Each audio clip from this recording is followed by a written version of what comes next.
Olá pessoal, tá no ar mais um episódio do Cast for Closer, seu podcast para dominar inside sales e colocar suas metas no bolso. Tô muito feliz por esse episódio. Cada vez que a gente começa um episódio aqui, agradecendo você que segue no Spotify e você que deixa suas estrelinhas lá no aplicativo de podcasts da Apple para avaliar o Cast for Closers, a gente fica se perguntando, será que dá resultado? E dá. A gente está aparecendo muito nos rankings aqui de negócios, especialmente de podcasts, tanto na Apple quanto no Spotify. Então, muito obrigado para você que tira esse tempinho para seguir, para ouvir os podcasts por dentro do Spotify ou pela Apple.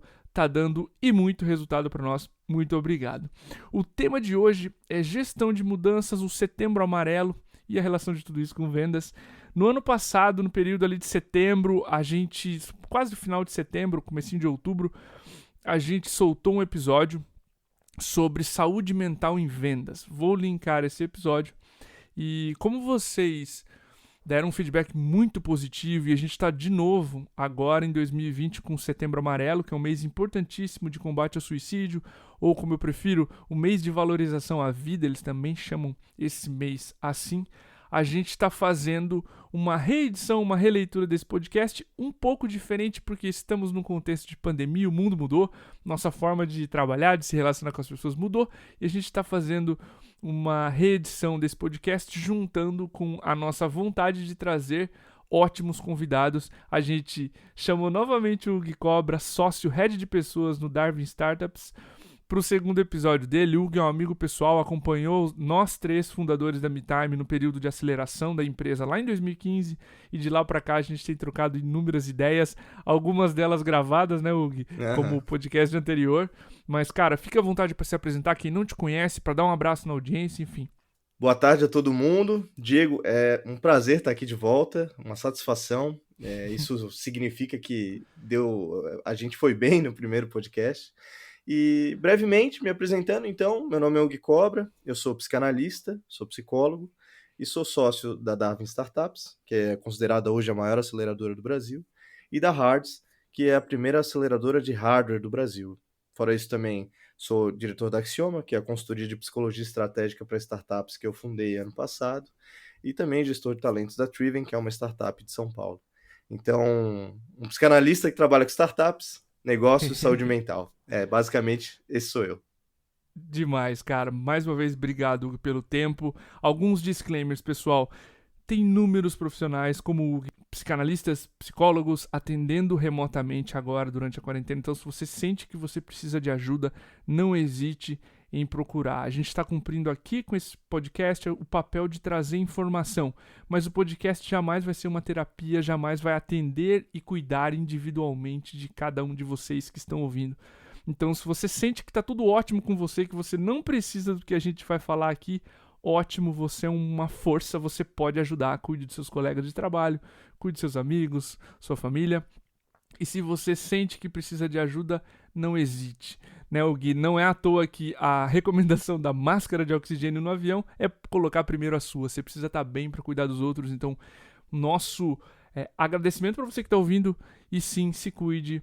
E a gente vai falar um pouquinho mais de gestão de mudança, de Setembro Amarelo, desse mês tão importante que é. E Hugo, mergulhando no episódio, 2020 tem sido especialmente desafiador quando a gente fala de gestão de mudanças. A gente vai entrar um pouquinho nessa palavra. Exatamente porque tudo mudou, né? Nosso jeito de se relacionar com pessoas, nosso jeito de trabalhar, nosso jeito de comprar o que a gente precisa para sobreviver, enfim. E antes da gente gravar, até alguns dias atrás, a gente estava comentando, tu falou um pouco sobre esse termo, né? Gestão, quando a gente fala sobre mudança. Como a gente vai seguir a linha de raciocínio, provavelmente, desse podcast, vai passar por definir melhor esse termo. Explica pra gente, cara, qual que é a postura certa para lidar com mudança e o que tem de gestão em mudança? Legal, Diego.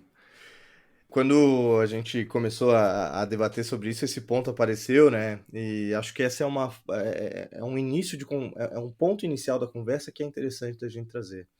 Gestão, ela é uma palavra que tem a ver com controle, né? Então, quando a gente fala fazer Sim. gestão, é fazer controle, né? Muito embora a gente romantize o termo para vários aspectos e discursos, em última instância, gestão é controle. E aí, quando a gente fala gestão de mudanças, é que a gente entra num ponto um pouco complicado, né? Porque, assim, a mudança é um objeto abstrato. Geralmente a gestão ela se faz perante um objeto definido, né? A gestão da empresa no sentido da sua performance financeira, das suas vendas, do seu número de clientes, etc. Agora, fazer gestão da mudança, bom, isso é estranho, é um equívoco, é algo complicado. Bom, mas o que interessa falar sobre isso então, né? Qual é o ponto de Uhum. entender isso? É que saber disso alivia um pouco a pressão e o sofrimento que oriundo disso, né? Quando a gente fala, não, faça a gestão da sua mudança, parece que é possível, qualquer um consegue, basta querer. Não, não é bem assim. Isso é um campo mais difícil, mais complexo. Agora, quando a gente pensa a questão na mudança em termos de adaptação, aí a gente tem um caminho que eu acho que faz mais sentido dialogar, né? Então, Ótimo esse sair um ponto. pouco dessa coisa meio conformativa e imperativa para uma coisa mais maleável, né? De gestão para adaptação, manejo, enfim. Eu acho que, Hugo, refletindo sobre depois esse paradigma que tu quebrou, assim, uau, acho que as pessoas se relacionam com o termo gestão de mudança é mais gerir a si mesmo perante a mudança, né? Uhum, Então é se adaptar ao que está acontecendo. E tu falou numa palavra essencial, controle. Quando a gente sente que não tem controle sobre nada que está mudando aí no mundo, eu acho que isso gera frustração e aí gera todos os problemas que vêm depois de mudança, resistir a elas, tentar controlá-las. E aí uhum. quando a gente fala de, né, adaptação, é essencial. Cara, pra gente ser o mais didático e acionável possível, eu vou do macro pro micro, tá? A gente vai falar um pouquinho de perspectiva, depois vamos falar um pouquinho mais do dia a dia.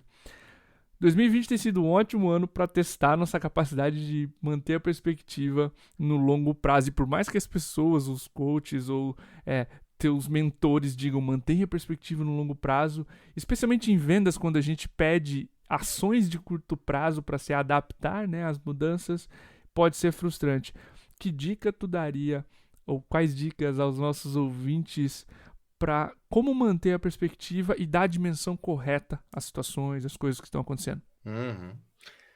Para responder essa pergunta, né, e lembrando aqui que minhas respostas não são verdades fechadas, mas são, digamos assim, dúvidas que pretendem abrir o pensamento, né? Que é isso que o Boa. psicólogo, o psicanalista faz. Eu acho que um ponto legal, como manter a perspectiva é a pergunta, um ponto legal é a gente entrar no mesmo paradigma da gestão, né? Gestão é uma coisa fechada, controle. Exerce controle. Se você não consegue controlar, você não é capaz. Isso gera sofrimento. A mesma coisa é aqui. Manter a perspectiva, eu acho que a gente pode alcançar isso se a gente pensar a nossa vida e nossas escolhas em termos de planejamento, diferente de pensar a vida em termos de plano. Quando a Legal. gente estabelece um plano, ele tem início, meio e fim, ele deve ser executado com maestria e perfeição, e se alguma coisa dá errado, a gente tem um problema, né? A gente sofre, a gente se incomoda. Agora, o planejamento é diferente. O planejamento, ele tem um norte, uma referência, e a gente vai então criar os caminhos até alcançá-lo, né? O plano falha, o planejamento se molda, se adapta. Eu acho que a minha dica, considerando o momento que a gente está, é essa. A gente tem que começar a pensar os nossos anseios pessoais e profissionais em termos de planejamento. Desejo alcançar esse ponto e aqui eu vou me adaptando e considerando a realidade das coisas para alcançar esse ponto. Ou seja, tu vê que tanto na primeira colocação que tu me trouxe, quanto na segunda, eu convido quem escuta a, digamos assim, afrouxar um pouco essa coisa meio dura, meio imperativa, meio A até B, Uhum. entende? Um mais um é dois. Eu acho que esse é um caminho. Essa é uma provocação que eu deixo. Se quem está escutando a gente está tendo essa maleabilidade, essa flexibilidade para conseguir melhorar a sua adaptação, né? Faz sentido? Faz total. Porque enquanto tu mencionava, Hugo, eu lembrei de dos momentos mais difíceis fisicamente pra mim, tá? Eu já brinquei aqui em alguns episódios, eu faço triatlon. E numa das provas, a prova mais difícil que eu fiz, um meio Ironman em Maceió, meu amigo mandou uma mensagem à noite, um dia antes, disse, velho, amanhã aconteça o que acontecer, calma. Uhum. Beleza, o meu plano, o meu A para B era sair da água em X minutos, fazer a bike em Y minutos. E, Uhum. cara, eu já saí da água mais devagar do que eu queria. Já entrei puto em cima da bike. Uhum. Tive cãibra na bike muito antes do que eu esperava, tá? Uhum. 2/3 mais ou menos da distância que eu precisava percorrer. Então, cara, o meu plano falhou na primeira disciplina, né? E o planejamento, a adaptação daquele ponto foi, cara, cãibra significa que eu tô forçando. O que eu posso fazer agora com o que eu tenho agora? Beleza. Pode ser sobre ou falta de hidratação, beleza. Eu tô bebendo muita água, eu vou esperar um pouquinho para tomar a próxima. Eu vou tirar um pé do pedal um pouco porque eu tô forçando a barra, meu coração tá dizendo aqui, eu tava monitorando. Então, o plano do A pro B vai falhar 1000 vezes em Uhum. qualquer aspecto da tua vida, profissional, pessoal, etc. Esse planejamento de, bom, eu quero terminar a bike, e aí eu vou me adaptando ao que está acontecendo no momento, ao sol, ao calor. Eu estava conhecendo o Maceió pela primeira vez. É um exemplo bobo, mas prático e acionável, sabe? Uhum. Definir pequenas vitórias ao longo do caminho e repontuando elas, reconstruindo ou redefinindo o que é A, o que é B, com mais flexibilidade. Eu acho que esse ponto que você mencionou tira muita frustração das pessoas. Quando Sim. eu queria fazer a bike em X e virou Y, primeiro tu fica bravo, mas depois tu aproveita o que tá acontecendo ali, né? Tu consegue olhar pra paisagem que tá ao redor. E essa é uma reflexão que eu fiz depois da prova. Nossa, como eu fiquei preso a aspectos, e tem uma foto linda minha durante a prova. Eu falei, cara, eu não tava olhando pra isso aqui, entendeu? Uhum. Eu acho que é um pouco disso também. Cara, e assim, exemplo maravilhoso, né? Interessante que tu diz assim, é um exemplo bobo, mas serve. A psicanálise ela atua exatamente aí, no que é bobo, né? Porque muitas vezes aquilo que nos é bobo é ali que a gente vai encontrar algo interessante, né? Sim, Mas se sim. tu parar pra pensar, Diego, não existe algo mais bobo do que eu aqui questionando gestão e controle para pessoas que trabalham dentro de um mundo que preza por isso, né? Mas a gente consegue encontrar algo de interessante na minha fala boba sobre gestão. E aí, desse exemplo, o que eu gosto de complementar? Veja, tu fez um plano baseado em metas bem estritas, né? Sai daqui, subo aqui, faço isso, faço aquilo. E aí tudo começa a dar errado, porque óbvio, né? Tem variáveis que a gente não contemplou, porque a gente Perfeito. estava naquela ética pessoal de resultado. Mas os efeitos disso. Agora, quando uma próxima vez tu for fazer um triatlon em regiões quentes, o teu plano ele não vai ser fechado de uma forma que te Sensacional. atrapalhe. Ele vai considerar também o quê? Cara, muita coisa pode dar errado. E aí é que tu começa a pensar em termos de planejamento, e é geralmente aí que a gente encontra as pessoas mais sábias, né? Quem nunca Uhum. viu situações dentro do mundo de negócios, onde tem aquela pessoa mais experiente, que a gente traz todo um plano empolgado, vai fazer assim, vai fazer assado, e aquela pessoa só escuta e de repente diz: olha, mas tem esse ponto aqui. E aí a gente fica, caramba, né? Isso acontece muito nas aceleradoras. As startups vêm, dão seus planos maravilhosos, e aí os mentores vêm, trazem um contraponto, e aí tu vê na prática o que é uma pessoa pensando em termos de plano e o que é uma pessoa pensando em termos de planejamento, entende? Sensacional. Lembro bem de como era apresentar um plano para um mentor e quase chorar na frente do plano e falar, cara, não, não é assim. Uhum, uhum. Especialmente com a nossa primeira empresa. Hugo, eu quero falar o seguinte, cara, que, né, a gente vai aprendendo. Eu quero falar um pouquinho sobre reinvenção. 2020 está cancelando, postergando, adiando, ou muitas vezes até tirando do ar nossos planos, nossos projetos, e a gente está tendo que se reinventar. Mais até do que pequenos hábitos, reinventar prioridades. Que dicas tu daria para quem está se sentindo perdido, querendo se reinventar nesse ano? Uhum. Olha, a primeira coisa que a gente tem que estabelecer aqui para responder isso é que 2020 está sendo um ano muito difícil e um ano que de fato será traumático para muitas pessoas, né? A gente tem que reconhecer a dureza das coisas. Mas Perfeito. existe um caráter didático nisso tudo, para quem quer aprender. E a questão aqui é o seguinte: nesse momento, a gente foi forçado então a ficar em casa, a conviver com a família de uma forma que a gente não convivia. E é uma grande metáfora, né? Ou seja, o ano nos convidou a olhar para dentro. né? Então, quando tu me perguntas assim sobre que dicas eu posso dar para quem está buscando se reinventar, eu diria o seguinte: essa é a hora de afiar o machado, dentro da minha perspectiva como psicólogo, no sentido de olhar para dentro do seu desejo, das suas questões e principalmente daquilo, afinal, qual é a coisa que te, não é que te motiva, mas qual é a coisa que te dá vida? Qual é a coisa que te leva a viver, matar e morrer por aquilo, né? Mais do que isso, também convidar essa pessoa a compreender de que a gente tem que fazer um esforço de não pensar nossos anseios por caminhos binários, né? Ou seja, não só pensar os dilemas e os impasses que acontecem pra gente, como questões de matar ou morrer, sim ou não, mas tentar inventar algo.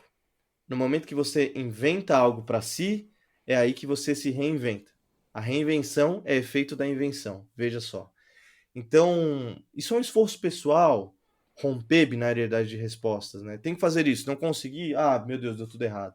De novo, a gente entra até no esquema plano-planejamento, né? Então, aplique o Sim. planejamento para si também. A minha dica é essa. Eu poderia, claro, dar receitas de bolo, mas elas não se sustentam. Porque, muito embora a gente tente racionalizar ações da nossa vida, chega uma hora que tem uma coisa que derruba tudo isso, que é quase uma coisa que toca o corpo, né? A gente pode botar metas no quadro, Sim. mas a gente não consegue levantar da cama. Por quê?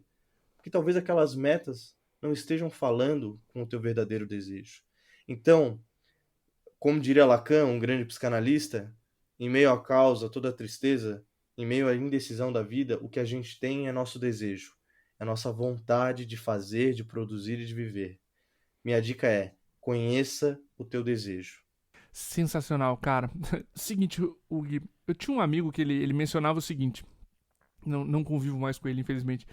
As pessoas são movidas por outras pessoas, por dinheiro ou por ideias. Uhum, E eu achava interessante a maneira simples que ele tinha de definir. Você é normalmente movido por ideias, por outras pessoas ou por sucesso, dinheiro, matéria.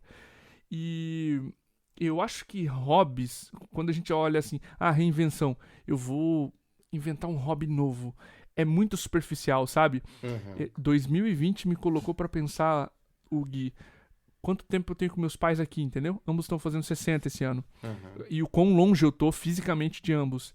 Quais são as minhas prioridades? Quanto tempo eu passo com a minha filhada? Eu sou um cara muito por pessoas, tá? Apesar de ser empreendedor, etc, etc. Eu sou movido a pessoas. Então, eu me peguei pensando na frase desse amigo de pessoas, dinheiro ou ideias.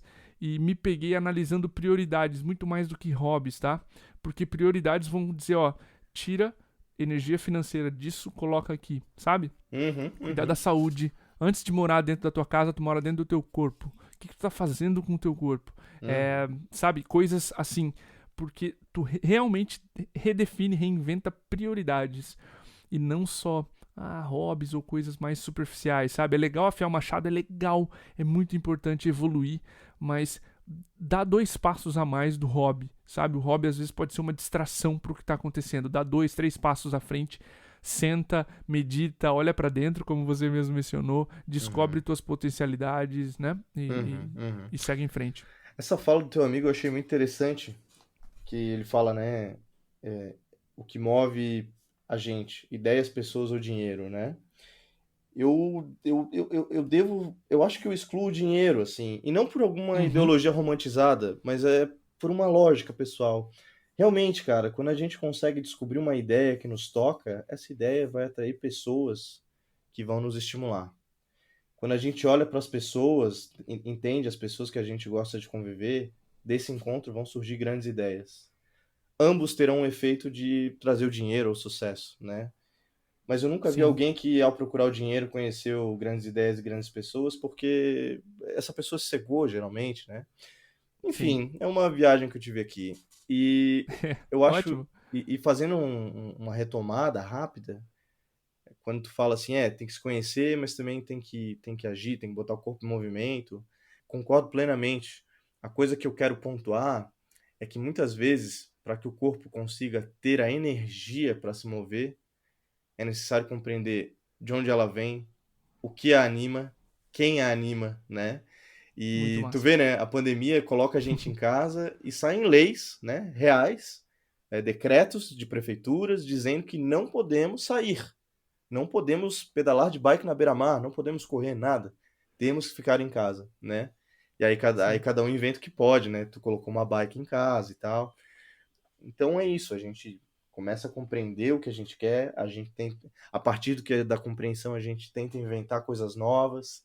É trabalhoso, é desafiador, mas também é um momento singular que nos convida a conhecer uma parte de nós que a gente nem sabia, porque a gente estava preso no automático do cotidiano, né? Então, olha quanta reflexão tem aí, né? Cara, sensacional esses pontos, o que tu levantou, especialmente esse da energia, esse disclaimer que tu fez. Às vezes o corpo realmente não tem energia, porque ele não sabe quais são as prioridades e aí a inércia toma conta. Deixa eu falar um pouquinho de um pouco mais de micro, exatamente sobre coisas que a gente gosta ou sabe que deve manter, que são hábitos, e às vezes a gente tem um pouco de dificuldade. No meio dessa reinvenção toda, uma das dificuldades que a gente está tendo agora em 2020 é manter hábitos. Às vezes por decretos como esse, que nos forçam o isolamento, o lockdown, ficar em casa, etc. Mas muitas vezes hábitos simples que a gente não consegue manter.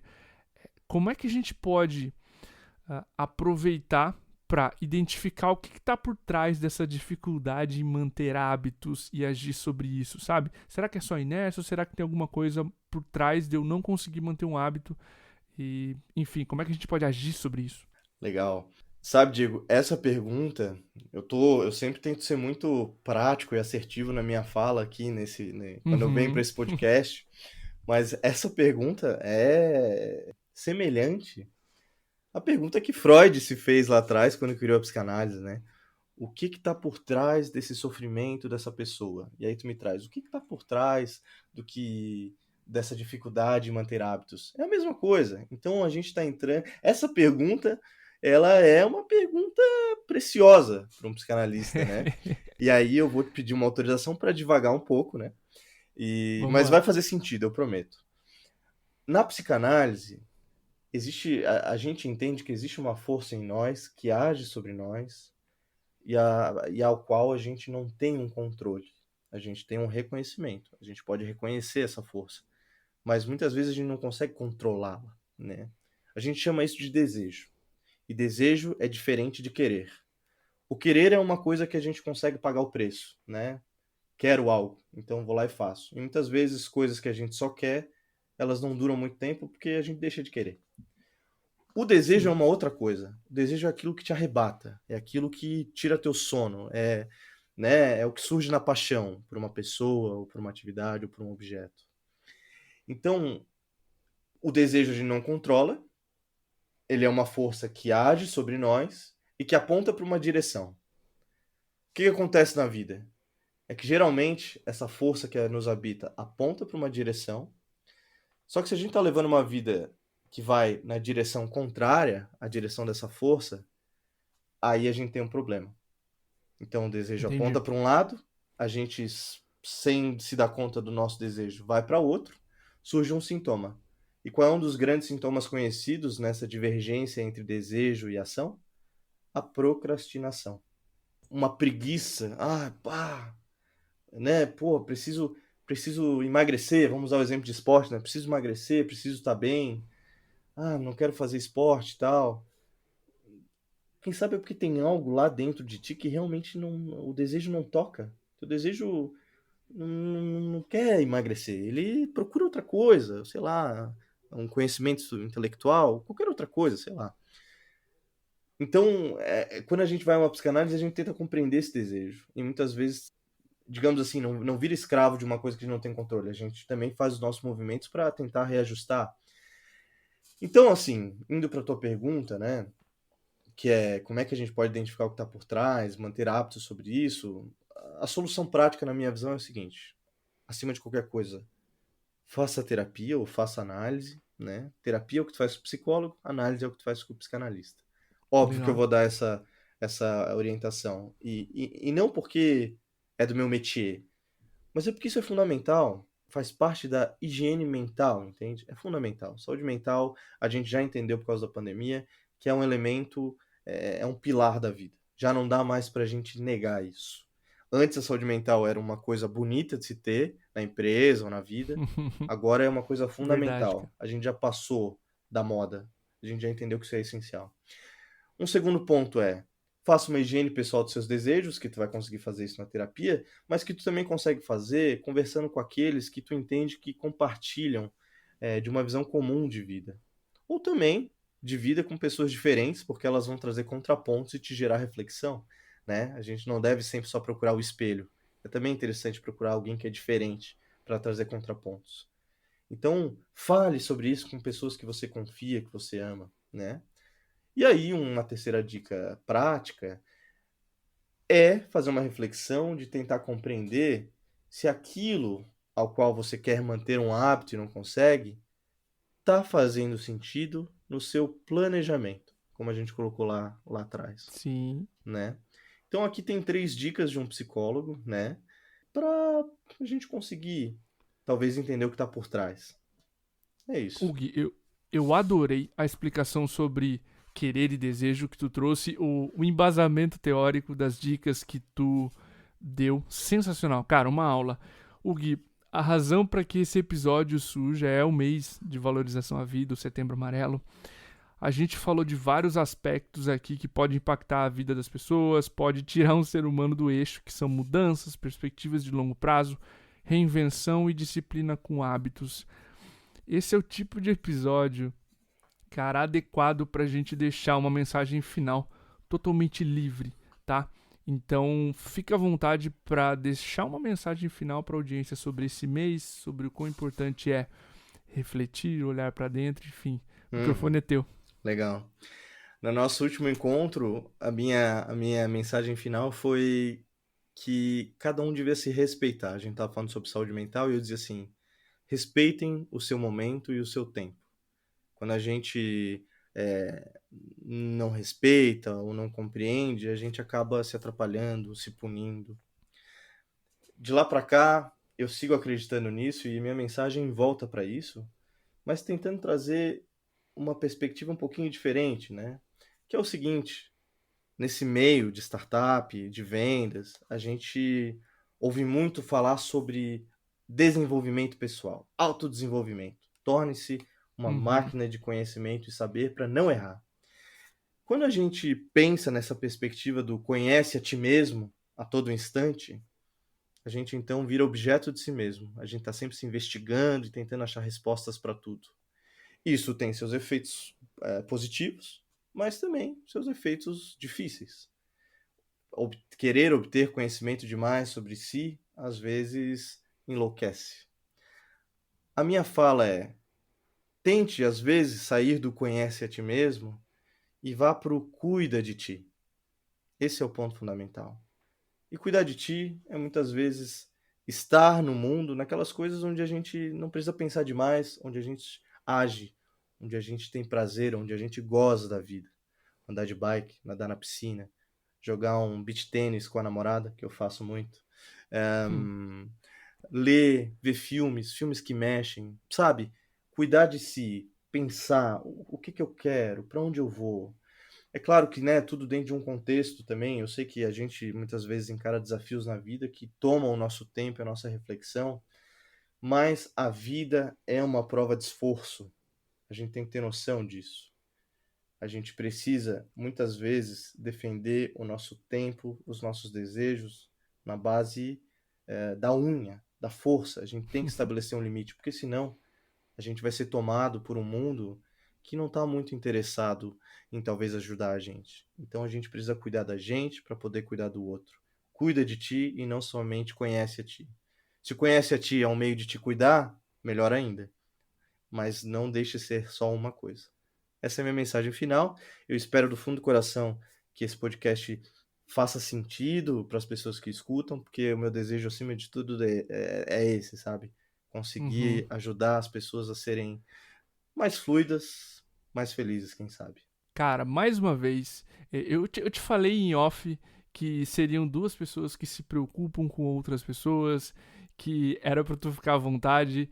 E eu tô emocionado com o quanto a gente conseguiu aqui tirar de ti não só conhecimento, Gui, porque exatamente procurar não só o espelho, tu não é o meu espelho, meu cérebro é conectado de forma diferente do teu e é exatamente isso que deixa esse podcast tão rico. Muito obrigado, cara. É difícil mensurar em palavras e racionalidade o quanto eu me importo com cada ouvinte que tá aqui e tu conseguiu transmitir o mesmo, eu tenho certeza disso nas dicas que tu passou. Muito obrigado por se importar, por tirar esse tempo. A gente discutiu um assunto tão nobre, tão importante para as pessoas, ainda mais em um momento e um ano como estamos. Então, mais uma vez, meu muito obrigado. Agora online, gravando aqui formal para ti.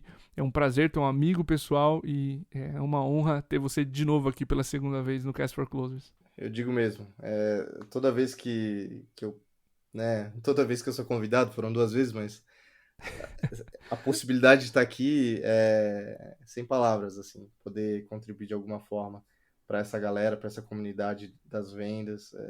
Vocês são, vocês são demais. Valeu, galera. Show de bola, pessoal. Para você que acompanhou o episódio até agora, muito obrigado, um abraço e até o próximo. Valeu.